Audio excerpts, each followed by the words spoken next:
Hey everyone, welcome back to the channel. Before we dive into the conflict that completely reshaped the map of North America, do me a huge favor.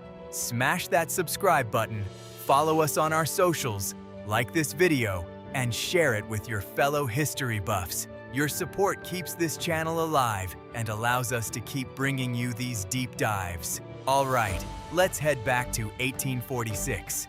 In the 1840s, a fever was sweeping across the United States. They called it Manifest Destiny, the deeply held belief that the U.S. was divinely ordained to expand across the entire continent, from the Atlantic to the Pacific. But there was a massive roadblock: Mexico.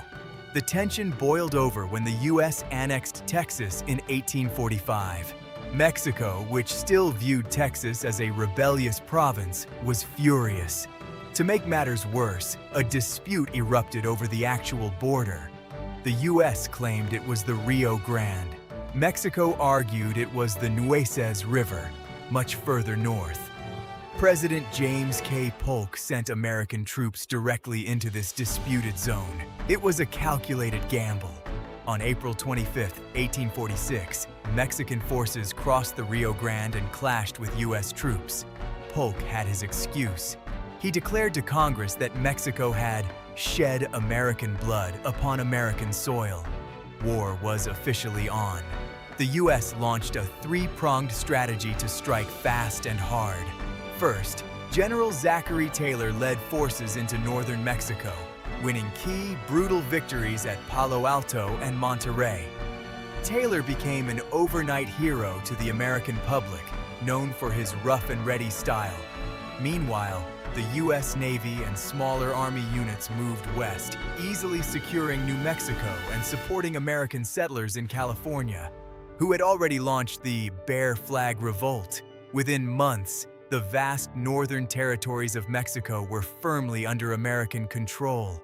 But Mexico refused to surrender. So, President Polk shifted strategy.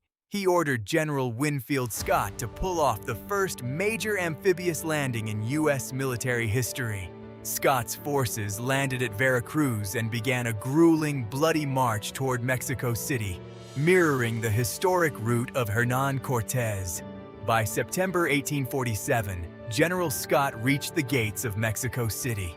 The fighting was fierce and desperate. The climax came at the Battle of Chapultepec, a historic fortress guarding the city. Mexican military cadets, some as young as 13 years old, fought to the absolute death to defend the castle. Today, they are remembered in Mexico as the Niños, Héroes, the boy heroes. Despite their brave resistance, Chapultepec fell, and Scott's forces occupied the Mexican capital. The war was functionally over, leaving Mexico devastated, politically fractured, and forced to the negotiating table. In February 1848, both nations signed the Treaty of Guadalupe Hidalgo. The terms were staggering. Mexico was forced to cede over 55% of its pre-war territory to the United States, a massive landmass known as the Mexican Cession.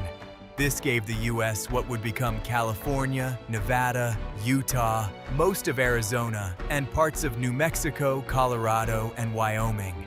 In return, the U.S. paid Mexico $15 million. The map was redrawn overnight, establishing the U.S. as a true global power, with ports on both oceans.